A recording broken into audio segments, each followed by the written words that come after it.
오늘 은혜 받으실 하나님의 말씀은 요한계시록 2장 3절에서 5절의 말씀입니다. 요한계시록 2장 3절에서 5절까지의 말씀을 다 같이 합독하겠습니다. 또 내가 참고 내 이름을 위하여 견디고 게으르지 아니한 것을 아노라. 그러나 너를 책망할 너희 처음 사랑을 버렸느니라. 그러므로 어디서 떨어졌는지를 생각하고 회개하여 처음 행위를 가지라. 만일 그리하지 아니하고 회개하지 아니하면 내가 내게 가서 내 촛대를 그 자리에서 옮기리라. 아멘. 우리 주님께서 우리를 친구로 삼으신 이유 중에서 거기 보면은 열매를 많이 맺기 위해서예요. 할렐루야. 할렐루야.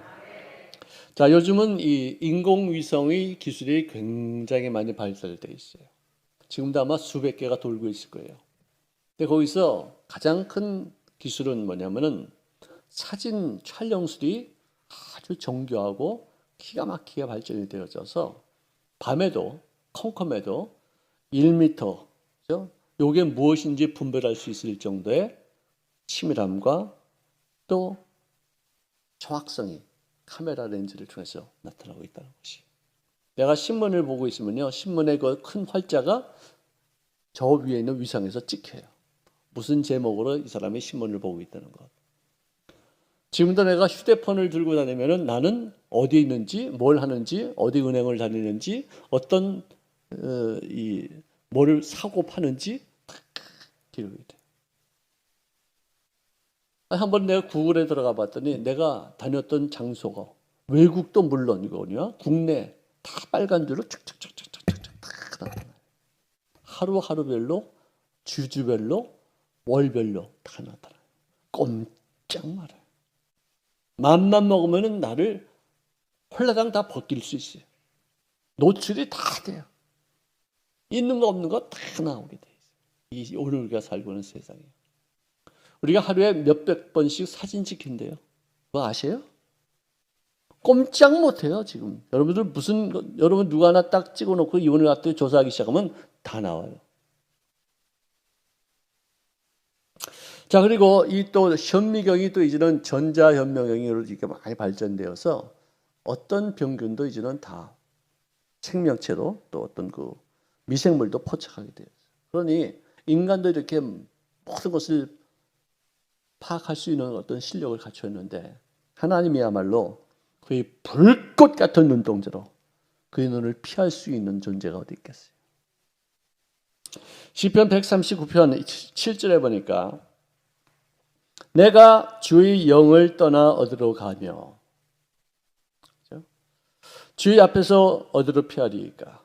내가 하늘에 올라갈지라도 거기 계시며 수월즉 음부의 맨 밑바닥에 자리를 깔지라도 거기 계시나이다. 내가 새벽 날개를 치며 바다 끝에 가서 거주할지라도 거기서 주의 손이 나를 인도하시고 주의 오른손이 나를 붙드시나이다. 할렐루야. 꼼짝 말아요. 꼼짝 말아요.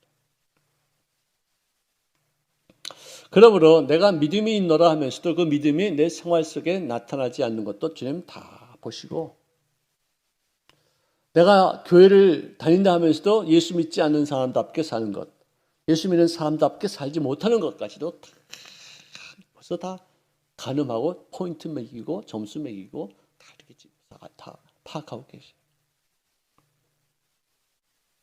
여러분들, 야고보서 2장 21절, 야고보서라는 말만 나오면 좀 가슴이 덜컹해요. 네.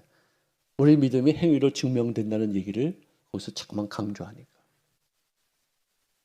우리 조상 아브라함이 그의 아들 이삭을 제단에 바칠 때 행함으로 의롭다함을 받은 것이 아니냐. 그 사람의 믿음이 있었는데 그 믿음이 진짜 믿음이 어떻게 증명되느냐? 행함으로 증명이 됐다. 정말로 믿음이 있다면은 그 믿음은 반드시 몸으로 움직여서 증명이 될 수 있다는 거예요. 내가 보거니와 믿음이 그의 행함과 함께 일하고 행함으로 믿음이 온전하게 되었느니라.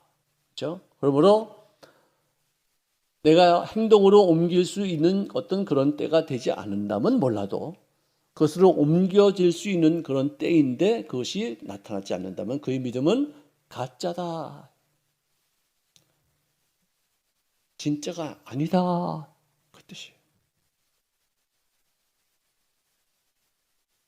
근데 오늘 이 본문 말씀에 요한계시록 2장 2절인데 내가 내 행위와 내 수고와 내 인내를 알고 또 악한 자들을 용납하지 아니한 것 차칭 사도라 하되 사도가 아닌 자들을 시험하여 그의 거짓된 것을 드러낸 것 좋은 행위다. 좋은 행위다. 그 중에서 어떤 사람들에 대해 잘못을 드러냈냐면은 나중에 보면은 니골라당이라는 사람들, 그런 어떤 종파에 속한 이단들을 그 행위를 너희들이 끄집어낸 것 참 잘했다. 이 니골라당은 어떤 사람들이냐? 우리 영적인 권위, 우리 예수 믿는 사람들의 영적인 권위는 딱 하나밖에 없어요. 기도와 말씀을 통해서 나타나는 것이 영적인 권위예요. 우리가 소유하고 우리가 누릴 수 있는 것은 그것밖에 없어요. 귀신을 쫓는 것, 예수 안 믿는 사람들을 믿게 만드는 것, 지옥 갈 사람은 천국으로 만들어 가는 것, 하나님의 말씀을 전파해서 그 말씀이 사람들이 귀에 들리고 마음판에 새겨놓게 하는 것, 영적인 권위예요. 이것밖에 없어요. 우리가 그러고서는 다른 건 다 섬기는 거예요. 다 남들을 더 받들어 모시는 것이고 영적 권위밖에 우리 예수 믿는 사람에게는 없어요. 우리가 무슨 돈이 많아가지고 돈 갖고 휘두르는 것도 아니고 우리가 무슨 세력에 당당해가지고 권위를 막 휘두르는 어떤 그 힘이 있는 것도 아니에요. 우리 예수 믿는 사람들에게는 말씀과 기도를 통해 얻어지는 영적 권위, 영력, 영권 이것을 통해서 그들을 예수 믿게 하고 천국으로 인도하고 지옥에서 벗어나서 염려 근심에서 벗어나서 믿게 만드는 어떤 힘, 이것이 우리에게 있는 유일한 권세예요. 자, 그런데 이 니골라 당은 직분자라는 것 때문에, 목회자라는 것 때문에, 어떤 무슨 교회에서 어떤 한 보직을 얻었다는 것, 그런 권위를 되게 중시하는 거예요. 그래서 섬김을 받으려고 들어요. 그런데 이 사람들의 가장 큰 최악의 어떤 단점은 뭐냐면은 그들은 믿기를 영만 순수하면은 난 구원받은 영으로 순수하게 하나님과의 어떤 교제만 하면은 육신적인 어떤 생각, 어떤 행위는 다 괜찮다는 거예요. 이게 잘못된 거죠. 아니, 영이 잘 돼 있으면 몸도 잘 돼야 될 거 아니에요. 영이 올바르면은 몸도 행위도 이것이 증명이 되는 어떤 그런 하나의 어떤 도구가 되기 때문에 바르게 살아야 되는 거 아니에요. 제가 한때 오랫동안 묵상했던 무슨 한 달 정도는 묵상했던 그런 내용인데 어떤 분이 오셔서 그 말씀 참 좋은데 다시 정확하게 말씀을 해달라고 그러죠. 나는 영적 경험하는 인생이 아니라 인생을 경험하는 영적 존재예요. 이게 무슨 말인지 알겠어요? 나는 육체로 살다가 하나님을 만나게 되고 그리고 성령 받고 방언도 하고 은사도 나타나고 이런 어떤 영적 놀라운 기도의 어떤 응답이 이루어지고 이런 어떤 체험하는 그런 존재가 아니고 원래 나는 본질이 뭐냐? 영적 존재인데 이 영적인 존재가 한 80년, 100년 동안의 육으로 살면서 이 몸으로 인생을 살면서 그 인생을 경험하면서 얻어지는 점수 갖고 평가를 받는 존재다 이거예요. 무슨 말인지 알겠죠 이제? 몰라? 더 몰라. 중국의 제일 무식한 놈이 그 이름이 그렇대. 우리 사람은 더 몰라 해. 더 몰라. 근데 모르겠으면 또 저한테 오세요. 저한테 카톡 하세요. 자, 또 설명해 드릴게요. 제가 그거를 내가 깨닫고 나서 그렇다 나는 원래 육으로 만들어진 존재가 아니다. 물론 육으로 만들어졌지만 성령이 나에게 들어오셔서 나로 하여금 신령한 존재로서 역할을 감당하며 에덴에서 살게끔 되어 있는 존재였는데 타락해서 영이 죽었고 영이 관계가 끊어졌다는 얘기예요. 그래가지고 육으로 사는 거예요. 내 마음대로 사는 것이었어요. 그러다가 성령이 내 마음속에 임하셔서 나의 죽었던 이 교제가 하나님과 교통이 이루어지고 나서 영으로 사는 존재가 되었어요. 그 다음부터는 내가 체험하는 것은 육체적인 체험이지 영적인 체험이 아니에요. 나는 원래 영적인 존재였으니까. 육체적으로 먹기도 하고 또 어디 놀러도 가고 또 어떤 사람들과의 관계도 이루어지게 되고 또 결혼도 하고 아기도 낳고 이러는 거예요. 그러면서 내가 예수 믿는 사람으로서 어떤 가치 있는 일들을 하느냐에 따라서 점수가 매겨지는 거예요. 신령한 인생을 우리가 몸을 갖고서 몸으로 경험하는 것이지 몸을 갖고서 신령한 일들을 경험하는 것이 아니다. 굉장히 내가 많이 그걸 깨닫게 됐어요. 그래서 정말 예수 믿는 사람답게 살아야 되겠다 하는 생각을 좀 많이 하게 됐었어요. 자, 그런데 이 사람들은 영을 하나님과의 어떤 영적인 관계만 딱 분명한 경험이 있었다면은 육체는 죽을 거니까 만들어 해도 된다. 구원받을 수 있다. 이걸 그렇게 생각했었어요. 이 사람들이죠. 이런 거짓된 것을 이 에베소 교인들이 다 드러냈다 이거지. 또 내가 참고 견뎠다는 거죠. 인내했다는 것이요. 그 다음에 내 이름을 가지고 내 이름을 위해서 내 이름을 지키기 위해 견디고 게으르지 아니하는 것을 내가 안다. 네 행위로서 네가 믿음을 나에게 온전하게 보여준 건 내가 안다. 하나님께서 칭찬하실 때는요. 그 칭찬으로 끝나지 않아요. 그 다음에는 꼭 잘못된 거 꼭 얘기하세요. 우리는 잘못된 거 얘기하잖아. 근데 하나님은 칭찬부터 다 얘기하신 다음에 그다음에 이런 건 고쳤으면 좋겠다. 이렇게. 그러니까 칭찬 드릴 때 이렇게 좋아만 하지 마요. 또 잘못된 게 또 나오겠구나. 이렇게 해야 돼. 자, 내가 너에게 책망할 것이 있어요. 너가 구원받았다는 사람으로서 믿음이 있다는 사람으로서 네 행위로 너희 믿음을 나에게 올바르게 보여주는 것은 내가 참 기가 막히게 좋다고 생각한다. 근데 책망할 것이 뭐냐? 너희 처음 사랑을 버렸느니라. 그만큼 열심히 좀 떨어졌다 이거예요. 내가 믿음을 내가 행위로 증명하는 것을 내가 보았는데 그때하고 지금의 상태가 좀 뜨뜻미지근해졌다 그거예요. 열심히 식었다. 그때 그 정렬이 다 어디 갔느냐? 그때 열심을 다해서 그냥 미친 듯이 뛰어다니던 그때 시절은 다 어디로 갔느냐? 이거예요.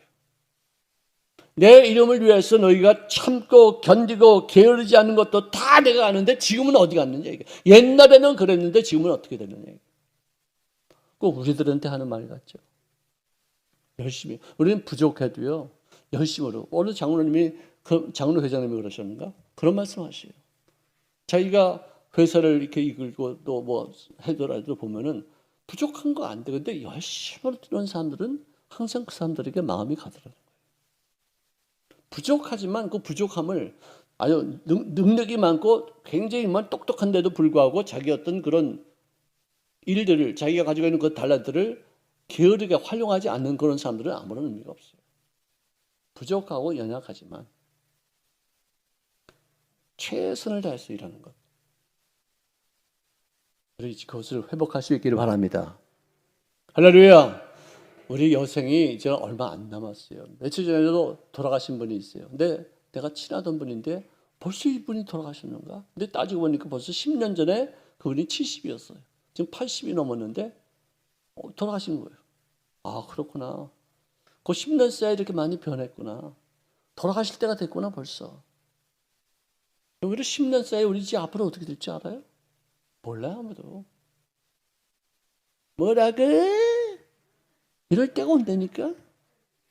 안 들려! 그러니까 자기가 안 들리니까 목소리를 막 크게 하는 거예요. 어떤 분들이 그런다고 흉보지 마세요. 우리 어떻게 될지 몰라요. 그러니까 지금 현재 내가 이렇게 걸어 다닐 수 있다는 것, 내가 누구를 보고서 알아보고서 악수할 수 있다는 것, 감사히 여기고 이 다음에 어떻게 될지 모르니까 요럴 때 이렇게 건강할 때 조금이라도 기력이 있을 때 좀 여생을 좀 불타게 한번 태우고서 내가 하나님 앞에 부르심 받겠다. 각오하시기 바랍니다. 결단하시기 바랍니다. 얼마 남지 않았습니다. 나한테 하는 말이에요. 다. 나도 그래요. 이제는 불살아야 되겠구나. 나 여생을. 어떻게 될지 몰라. 신나게 놀고 신나게 일하고 신나게 주님 앞에 충성하고 열심을 다해서 많은 사람들을 구원시키고 이것밖에 안 남았어요. 그러므로 어디서 떨어졌는지를 생각하라. 자, 어디서 네가 그 열심이 떨어졌는지 생각해. 그거 고치면 돼. 네가 어디까지 높이 있었는데 지금 요 어느 정도 높이에서 지금 현재 요까지 떨어졌는지 요거 찾아가자. 요거 하는 거예요. 어디서 떨어졌는지 몰라. 자기가 얼마만큼 열심히 했는지도 몰라. 옛날에는 어땠고 왕년에는 어땠는데 그 말만 하지. 지금 현재의 상태를 극복할 생각도 안 해요. 그만큼 이제는 나태해졌어요. 이걸 주님의 책망하시는 거예요.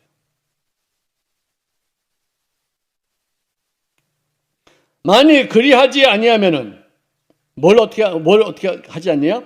어디서 떨어지를 생각하고 회개하여 처음 행위를 갖지 아니하면 옛날에 그 뜨거운 열심을 다시 한번 불태워보자. 우리 여기 계신 우리 주여종들도 다시 한번 불태워봅시다. 우리 예수 믿었을 때 그 맨 처음에 그 정신없이 다닐 때 우리 아버지가 그러더라고. 나도 공무원 생활했지만 너 같은 놈 처음 봤는데 나도 집에 안 들어온 적 많지만 너는 뭐 일주일에 한 번 들어오냐 그래 집에? 밤낮 철회했거든요. 밤낮 철회 미쳐가지고. 네? 우리 아버지는 뭐 일 하시느라고 뭐 일주일에 한 30번 정도밖에 집에 안 들어오셨어요. 나는 철야 기도하고 뭐 그냥 미친 듯이 줄을 서서 일하면서 교회에서 거기 뭐 어디 이거 뭐야 이거 긴 의자에서 잠잘 때 많아요. 미쳤지. 그래가지고 목사가 됐는지는 모르지만 그때 이거 행위보다는 지금 현재 의젓해지고 점잖아졌지 게을러진 거는 옛날보다 못한 거예요. 진짜 나빠졌어요. 그때 내가 어떻게 했는지를 상상해보라 이거죠. 그래서는 그때 그 모습을 뭐 100% 다 회복할 수는 없겠지만 그래도 지금보다는 좀 더 좀 업그레이드 되는 어떤 모습으로 열심을 갖자 뜻이에요. 예수의 이름을 위하여 견뎠던 것도 너희들이 있었는데 지금은 견디지 못하지. 말만 한마디만은 팍팍하지. 뭐라고 그러면 그냥 막 발끈하지. 왜 그렇게 됐냐? 좀 옛날 모습으로 돌아가자. 수도하니 좀 야단맞아도 뭐 그럴 수 있지 뭐. 얼마나 그러면 그랬을까 또. 뭐 전화가 와도 뭐 그럴 수 있겠지 뭐. 응? 제가 가르쳐 드렸어요. 전화가 울리면은 이렇게 엎어놓으면 이렇게 봤잖아요. 이걸 또 이렇게 엎어놓으면 일단 소리가 꺼져요. 그렇지 않은 전화기는 옛날 전화기예요. 요즘 전화기는 웬만한 거는 다 이렇게 엎어놓으면 몰라. 아이폰은 어떨지 모르겠지만 삼성 거는 대부분 이렇게 애도 막 울면 짜식 이렇게 엎어놓잖아 이렇게.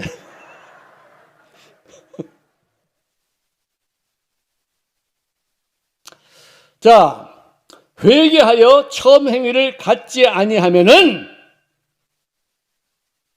내가 너에게 가서 네 촛대를 그 자리에서 옮기리라. 너에게 더 이상 은혜 끼쳐봤자 안 되겠구나 싶어서 그래 그러고 살아라. 어떻게 하겠다. 어떻게 하시겠어요? 촛대가 옮겨가는 걸 우리가 방치하겠습니까?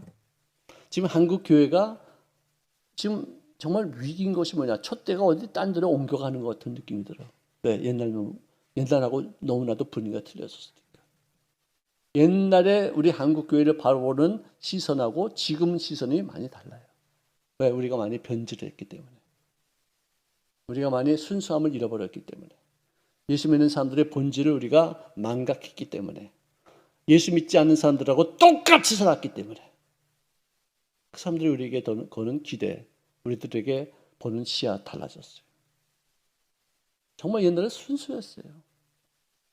옛날 조영규 목사님 설교 들어봐도 또 옛날 유명한 목사님들의 설교 이렇게 유튜브에 들어가 봐도 정말 그 말씀을 그대로 우리가 순수하게 받아들이고 아멘하고 그것으로 행동하고 순수했는데 지금은 다 되바라져가지고 기도하고 구하는 것은 받은 줄로 믿기는 개뿔을 믿어?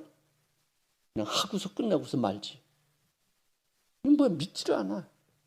순수함은 다 사라지고 껍데기만 있고 의식만 있고 형식만 있고 그냥 가면만 쓰고 들어있어요. 직분은 다들 받고 있는데.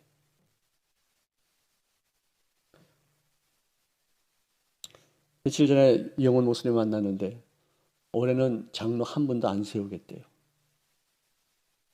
직분만 맡아서 교회가 더 어려워지는 경우들이 많더라고요. 오죽하면 그런 말씀 하실까 생각이 들면서 정말 이제는 시금석을 가리면서 주님 오시는 그 길을 예비하고 주님께 이제는 나의 믿음을 점검해야 될 그런 시대가 온 것 같아요. 남들에게 전도하는 것도 참 중요하죠. 정말 그것도 하나님 앞에 상급받을 수 있는 어떤 좋은 하나의 빌미가 되지만 내 자신도 정말 하나님 앞에 내가 과연 어떤 모습이 되는 것인가를 정확히 파악할 수 있는 어떤 그런 때를 우리가 만났어요.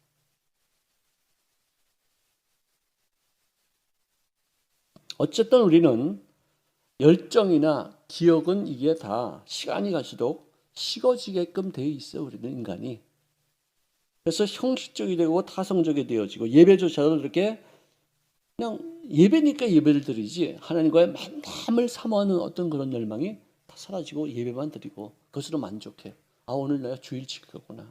하나님 앞에 내가 그래도 큰 범죄하지 않았구나. 이런 것으로 여겨요.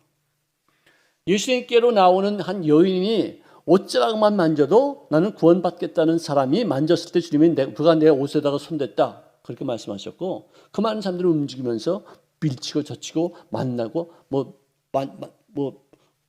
스치고 이거 아무리 그래도 누가 내 몸에 손댔다고 말하지 않으셨어요.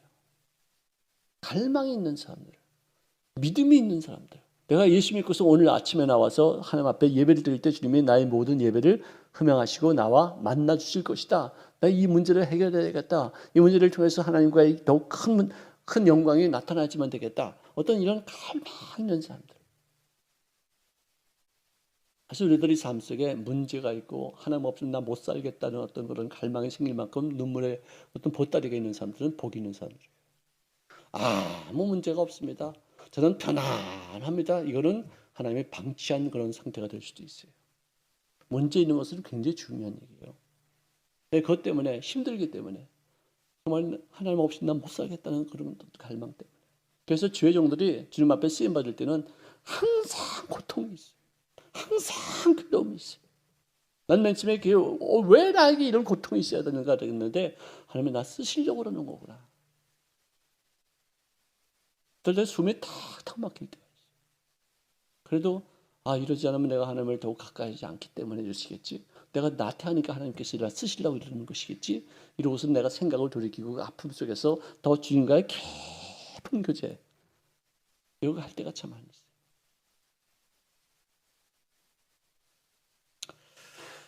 여러분들 늘 토라 공부에 열중하던 경건하기로 소문난 한 랍비가 있었는데 그 사람 이름이 헤라시라는 사람이 있었어요. 이 탈무드에 나온 얘기입니다. 그 사람의 얼굴은 항상 해처럼 빛났고 표정도 천사처럼 아주 순수했었어요. 사단이 이제 시기가 나서 하나님 앞에 참소합니다. 하나님, 이 헤롯이 랍비를 어떻게 보십니까? 그랬더니 그 사람은 성자다. 얼마나 거룩하게 사는지 모르겠다. 그러니까 정말입니까? 그럼 제가 한번 유혹해도 괜찮겠습니까? 뭐 실패할 것도 안마. 아닙니다. 내가 한번 유혹해서 이 사람 한번 타락시키겠습니다. 허락만 해주십시오. 그래, 허락할 때는 한번 해봐라. 그랬더니 사단이 창세 이래 아담과 하와 이래로 가장 예쁘고 늘씬하고 아름다운 여인으로 샥 변모해가지고 그 랍비를 유혹하는 거예요. 그랬을 때 그 랍비는 아닌 게 아니라 너무나도 아름다우니까 마음이 철렁 하는 거예요. 그래서 마음이 흔들린 헤롯이가 자기 제자들에게 명하기를 가서 불과 부젓가락을 가져와라. 갖다 주니까 그것을 갖다가 불에다가 시뻘겋게 달궈서 자기 눈을 확 찢어버리는 거예요. 사단은 대실패했죠. 일보신 하나님께서 라파엘 천사를 보내면서 말씀하시기를 가서 헤롯의 눈을 고쳐줘라. 그래서 당도했더니 그 헤롯이가 천사에게 하는 말은 나는 이대로 살겠습니다. 그래서 그가 하나님께 보고했습니다.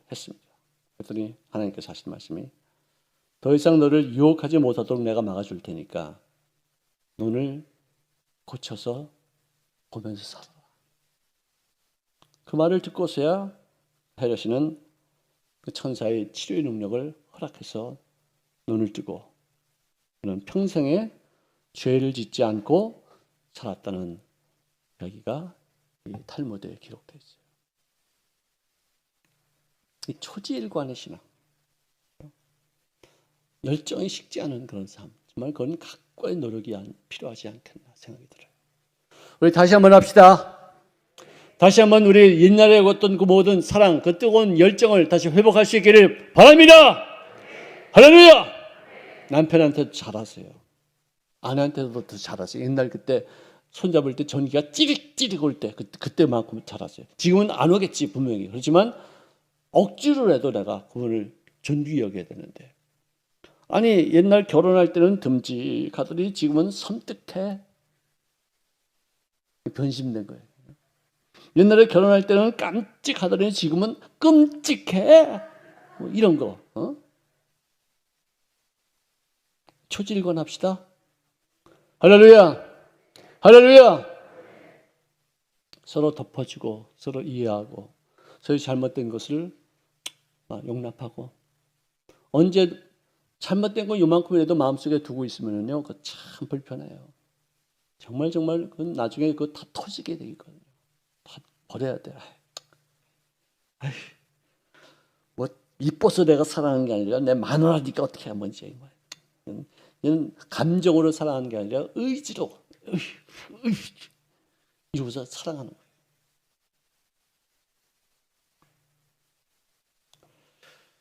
왜 사랑할 때 사랑하는 건 누구나 할 수 있어요. 근데 사랑할 수 없을 때 사랑해야지 그게 상급이에요.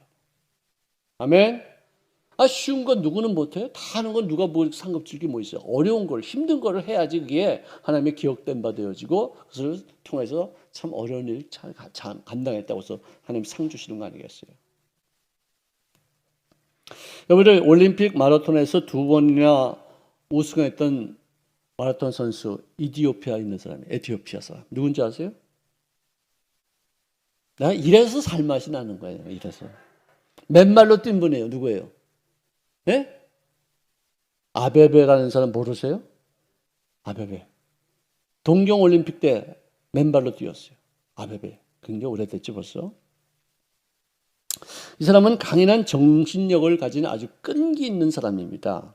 자 그런데 그분은 어떻게 그렇게 유명한 인생을 살고 인기 있는 인생을 살았는데 어쩌다가 교통사고를 당해서 마라톤 선수의 생명이라고 말할 수 있을 이 다리를 다쳤어요.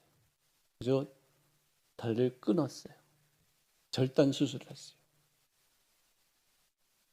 그러고 나서는 세상이 그를 점점 잊어갈 때쯤에 노르웨이의 오슬로 장애인 올림픽에 썰매 대회에 깡마른 중년의 사람으로 출전해서 우승을 해서 전 세계를 확 뒤집어 놓습니다. 깜짝 놀랐죠. 그로서는 1970년도에는 여름 런던 장애인 올림픽에서 에티오피아 감독으로 출전하고 선수들을 지휘하는 사람으로 쓰임받게 되었었어요.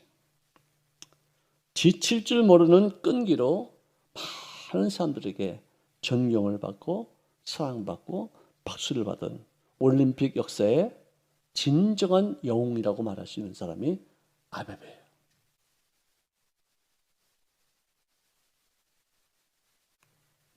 자, 사도행전 5장 41절과 42절에 사도들은 그 이름을 위하여 누구의 이름이에요? 예수님의 이름을 위하여 능력을 받는 일에 합당한 자로 여기심을 기뻐하면서 공회 앞을 떠나더라고 기록합니다. 그들이 날마다 성전에서 집에서 있든지 어디 있든지 간에 예수는 그리스도라고 가르치기를 그리고 전도하기를 그치지 아니했다. 즉 예수의 이름을 자랑 삼아했고 예수 이름을 알리기를 너무나도 기뻐했는데 어떤 환난이나 어떤 역경이나 어떤 순교적인 어떤 삶이 다가온다 할지라도 굴하지 않고 예수님의 이름을 높이는데 쓰임받는 인생을 살았다. 어떤 사람이 유명한 그 식당에서 종업원으로 일하는데 갑자기 단골 손님이 음식을 시키고서 먹다가 큰 소리로 막 여밖에 이리 와! 화가 나가지고 불러서 깜짝 놀라서 이렇게 가봤더니 야, 이 음식이야 이게! 이 파리가 빠졌잖아! 파리가! 이게 이거 먹더니 아닌데 이거 콩인데요? 또 먹더니 그러니까 주인이 아니 그 손님이 내가 그러면 콩을 파리를 잘못 봤나 싶어가지고 내가 잘못 봤겠지. 우선은 그 음식을 다 끝까지 먹고서는 즐겁게 하고서는 돈 치고서 나가더래요. 그걸 갖다 주인이 봤어요. 그 주인이 자기 식당의 명예를 더럽히지 않기 위해서 파리였겠죠, 진짜. 콩이었으면 이게 콩입니다라고 말했을 텐데 파리니까 집에 넣고서 먹어가지고 콩인데 맛있는데요? 뭐 이거 콩이에요. 그걸 보고서 월급을 올려줬다는 얘기죠. 자기의 식당의 명예를 더럽히는 일들을 위해서 자기가 그런 수모를 겪겠다 그거예요. 예수님의 이름을 높이기 위해서 내가 수모를 겪고 손해도 내가 감당하겠다 그 뜻인데 우리는 예수님의 이름은 없어. 자기 이름만 나타나야 돼. 나만 정말 이렇게 이렇게 남들에게 이렇게 의시될 수 있어야지만 되는 그런 경우가 있더라. 여러분들 예수님의 이름이 욕되는 것이 싫어서 내가 손해 보는 경우도 있어야 돼요. 정말 그래요. 그럴 때가 있어요. 그러면 나는 정말 뿌듯하죠. 그럴 때 있어요. 그래, 내가 예수님의 이름을 욕되게 하지 않기 위해서 내가 좀 손해봤지. 내가 오란 얘기 좀 들었지. 근데 나중에는 또 그게 다 또 이렇게 밝혀지더라고. 또 난 아무 소리도 안 했는데 다 나타나더라고. 여기를 좀 손해보고 사세요. 예수 믿는 거 내가 손해보면 하나님이 또 갚으시더라고. 진짜 그래요. 진짜라니까. 한번 이거 또 시험하면 안 되지, 그런 건. 진짜 어쩌다 그런 일이 있으면은요, 내가 손해본 것만큼 하나님이 꼭 갚으셔요. 왜? 그분이 당신의 이름을 위해서 우리를 의의 길로 인도하신다고 그랬는데, 당신의 명예를 걸고 내가 손해보는 거 그분이 감당하시겠어요? 내가 손해를 봤다 하더라도 보상하시지. 너가 나 때문에 그런 손해를 보는 거 내가 그래 고소하다가 참 잘했다 이럴지 않으시죠. 나도 누가 나를 위해서 손해를 본 걸 내가 알면은 그 사람을 꼭 찾아가서라도 내가 보상하고 싶은 그런 마음이 있을 거예요. 정말이에요. 그런데 하나님이 안 그러시겠어요? 근데 순간적으로 자기 유익만 생각하고 지금 당장 손해나는 것만 생각해서 예수님의 이름은 간 것 없이 그냥 자기 손해를 안 보려고 그렇게 하는 건 참 바보 같아지. 예수를 위해서 내가 손해 볼 수 있는 어떤 기회야, 기회. 그걸 탁 잡아보세요. 하나님이 갚으시되 굉장히 좋게 갚으시지. 할렐루야. 이런 것도 우리가 좀 가르쳐줘야 돼. 그냥 복 받는 것만 가르쳐주지 말고 희생도 하고 예수의 이름을 때문에 내가 손해보는 것도 내가 좀 가르쳐줘야지. 그걸 통해서 하나님의 영광을 우리가 체험하는 것이지. 반드시 좋은 일만 생기면 하나님의 영광이 어디 있어요? 내 전부 다 내 영광이지. 예수 믿는 게 그냥 자기 복 받는 것 위해서 예수 믿는 것을 생각하는 것 같아. 예수님의 제자가 되면은 수모도 겪고 예수님의 이름 때문에 내가 손해도 보고 어떨 때는 모욕도 당할 때가 있어요. 그런 걸 우리가 감내해야지. 그분이 기뻐하실 거 아니에요. 베드로전서 4장 14절에 너희가 그리스도의 이름으로 치욕을 당하면 복이 있도다. 복이 있는 자로다. 영광의 영, 즉 하나님의 영이 너희 위에 계심이니라. 기뻐하고 기뻐할지어다. 할렐루야. 이런 것을 우리가 알아야 돼요. 정말 그렇잖아요. 아니 나도 나 때문에 누가 손해를 봤다 내가 가만히 있을 것 같아? 나 가만히 안 있어요. 내가 갚아. 내가 대접받기 위해서 내가 인생 사는 게 아니고 남을 섬기기 위해서 내가 산다고 맘만 먹으면 그거 얼마나 기가 막힌 일이에요. 너무 놀라운 일이죠. 그러면 하나님이 또 갚아주셔요. 이걸 좀 알아봐야 돼. 이걸 진짜 한번 경험해봐야지. 맛을 봐야 맛을 알지. 뭐요? 참표가 안 줘. 하나님의 은혜는 맛을 봐야 돼. 경험을 해봐야 돼.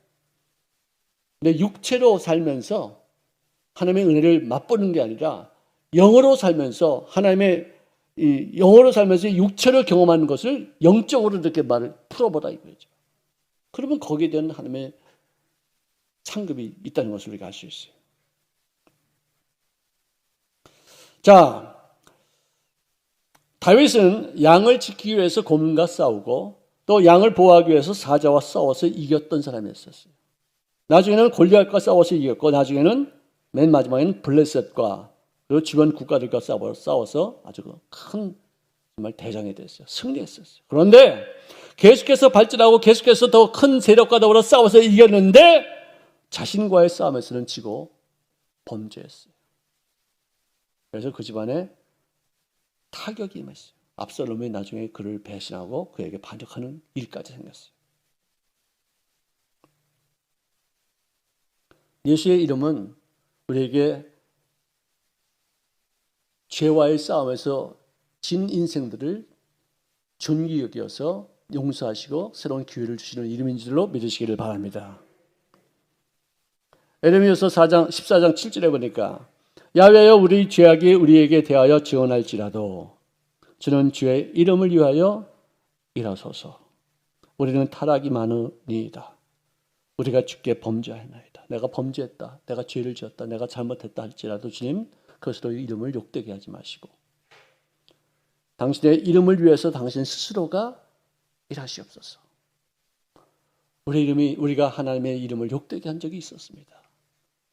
그로서는 우리를 씻기시고 우리를 회복하시는 분은 오직 예수님 한 분밖에 없습니다. 하나님은 한 분밖에 없습니다. 그 뜻이 다 거기 포함되어 있는 거 아니겠어요?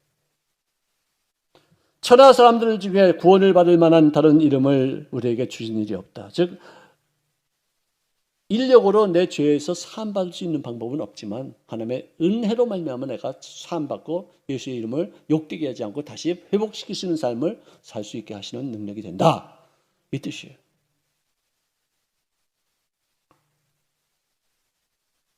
자, 우리 여기까지 공부하겠습니다. 예수의 이름을 우리가 없인여김 당하지 않게 예수 이름을 더욱 높이는 인생을 살 수 있는 우리가 될 수 있기를 바랍니다. 예수 이름을 통해서 우리가 엄청난 그런 은혜를 우리가 베풀어 주셨는데 예수의 이름을 우리가 잘 지켜야 되고 예수 이름을 정말 존귀 여겨야 되고 예수 이름 때문에 내가 희생도 감사할 수 있어야 되고 욕먹는 것도 모욕을 당하는 것까지도 우리가 감내할 수 있어야 합니다. 우리 예수 이름을 존귀 여깁시다.